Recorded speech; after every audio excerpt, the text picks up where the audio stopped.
Hello friends, my name is Christopher and today I'm designing a big outdoor playset for my kids in this space.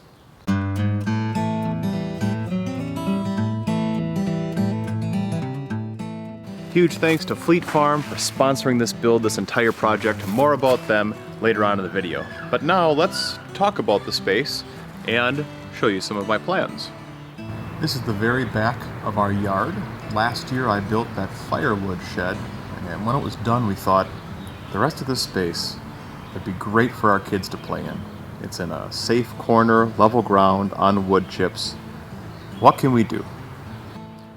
So, originally I was thinking I wanted to build something around the trees, but the trees are just too close to the fence line, and I want to be mindful of ordinances keeping anything built at least 3 feet away from the property line. So, in the space, this tree right here is an old pine that's maybe 30% dead. And this is 6 feet away from the property line here and 4 feet away from the back property line. I think I want to keep the center of whatever I'm building at the 6-foot mark. Things that we want to include for sure: a couple of swings. We want to have something for our daughters to climb on. We want to have a place for the sandbox, and hopefully some sort of house or enclosure or canopy area so they can, have their pretend castle or whatnot. Slide definitely as well.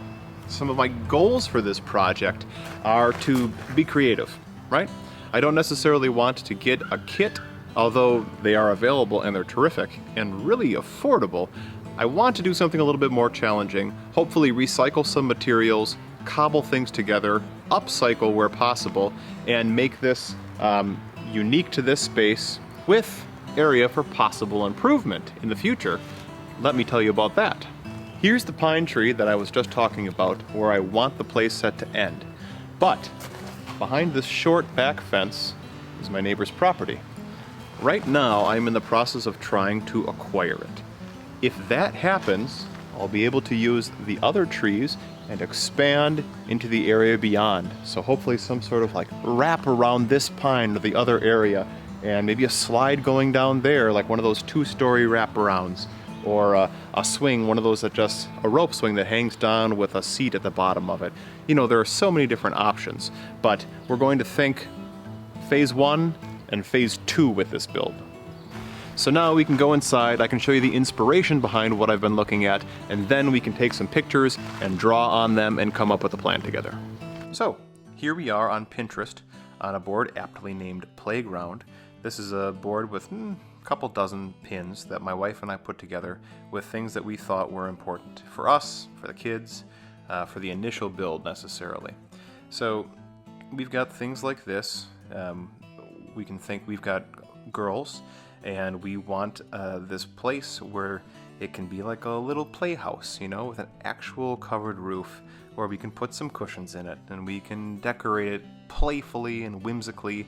They can have, bring some food out there, have a picnic in this space, bring their stuffies and have interesting conversations, just be creative, be kids. I've pinned a lot of things like this with builds going up through trees.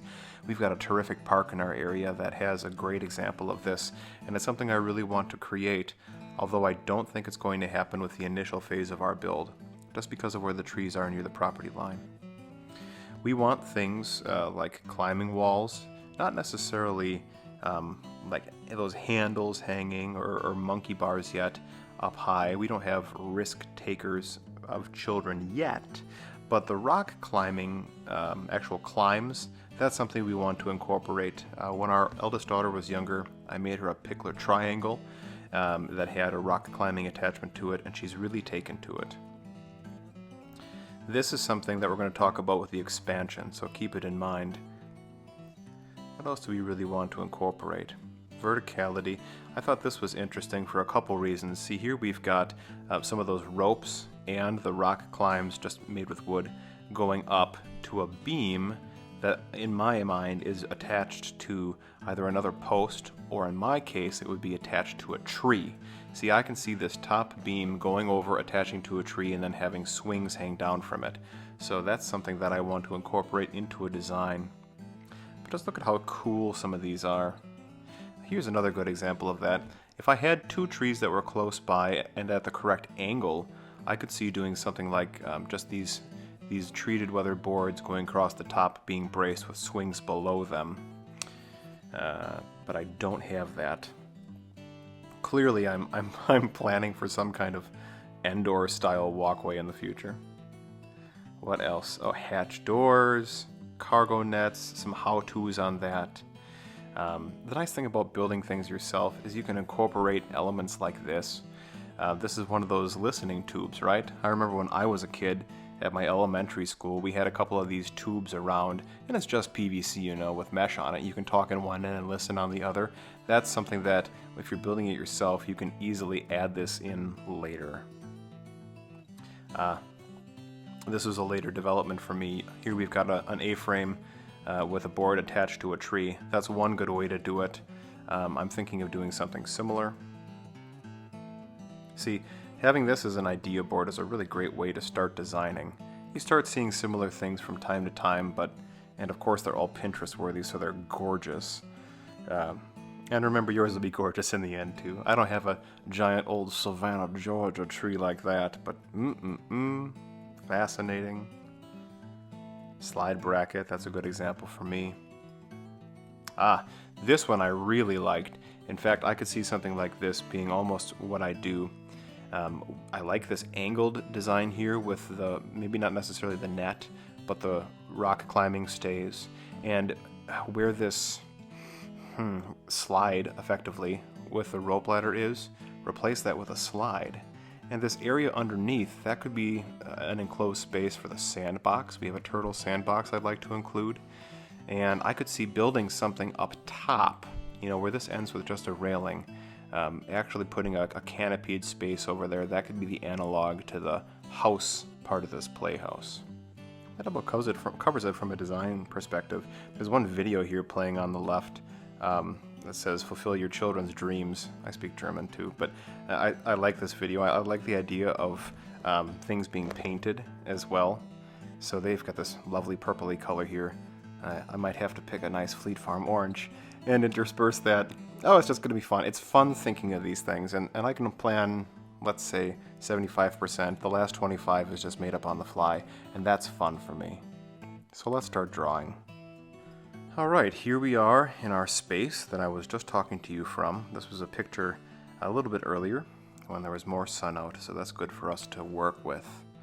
So let's talk about what we need to remove first. Maybe get a red color for that. I'm going to get rid of this limb here. It's mostly dead, and it should have been cut anyways, because I think that tree is where I'm going to anchor the swings. Now, being 6 feet or so away from the fence line, I think I also want to get rid of this tree, which is mostly dead near the top. You can't see it in this picture, but it doesn't have much of a crown, and it's crowded by other trees way up there. I think it's just going to be in the way. Of course, this brush in the foreground, you know, we'll be getting rid of that, and we'll be moving other things away, and probably the lilies and things, but that's okay. Those can be transplanted elsewhere. Let's use another color, shall we? How about orange? That's appropriate for today. Sorry, I can't pick a perfect Fleet Farm orange. I think from about this point up here, this is a good origin for some boards to go across. Let's say maybe to here. Just an arbitrary spot. And then probably some posts that come down to the ground. Now, would it want it to be attached to the front or the back? It's probably a front. So back here, bear with me. We're going to draw something like this. Coming across the front. So let's call that a platform. Now maybe not that high, probably 5 feet, 6 feet tall, maybe at most. But I also want this to come out at an angle, right? So we're going to have some things that come out, let's say that rock climbing wall that we wanted to incorporate. This coming out at an angle, maybe to the front of the stones here, that could be. Because of course, underneath, this is going to be sitting on the ground, it's not going to be up against the fence. I'm not an artist, people. And then, let's see, this can either be a net, or it can be the rock climbing items. And then, let's do a slide, too. I think this would be a great spot right here for a slide. Is that blue showing up? Yeah, that blue is showing up okay. You get my gist. I should be able to find a nice slide. And some of these exact measurements are going to be based off of whatever slide I can find from either a reused piece of equipment or from something brand new. But I think that would be fun. And underneath here, let's just take the pencil again.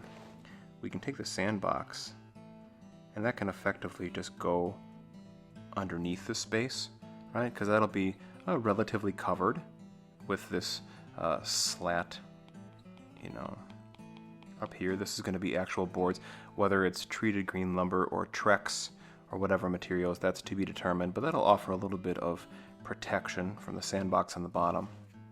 And over here, you know, this can be a ladder climbing up, or maybe that could be a rope. That's another option too, right? Make that pink. Maybe this is a rope with little knots along the way to climb up, something creative. And I think that's a great idea. Now, let's talk about a canopied space. And depending on how wide this is again, let's just split the difference and call it halfway. And let's say here we've got a little thing put together with a nice roof on top. And maybe that style of roof can allude to the top of the shed, right? Or maybe it can be a little castle. Who knows? That'll be based on the materials that I find. Maybe I can put a little window up there. Maybe I'm overbuilding it, but that's the fun with this. Oh, and of course, what are we forgetting? We're forgetting, to me, the most important part, because I'm a kid that likes swings. I always was.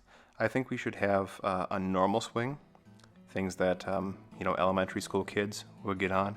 But I also think that we should have a toddler swing on it, and those are, you know, those black ones. This is brown, I know, that kind of look like this, that have the holes for the kids' feet to go through. And they're nice and safe. I think that'll be good. Even our toddler, who's going to be 3 this fall, she's still using these. She's small enough. I'm not exactly sure what age kids go to the big ones here or not. But we want something like that there. So I think overall, this is what we're shooting for a project for this particular build. So this is going to be phase 1.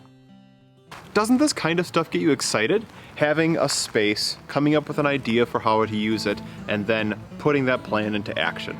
Oh my gosh, I can't wait. These next 2 weeks ahead of me are going to be so much fun. A huge thanks to Fleet Farm for sponsoring this video. When they reached out to me earlier this spring and said, we'd like you to create some content for us, I was flabbergasted and very honored and humbled.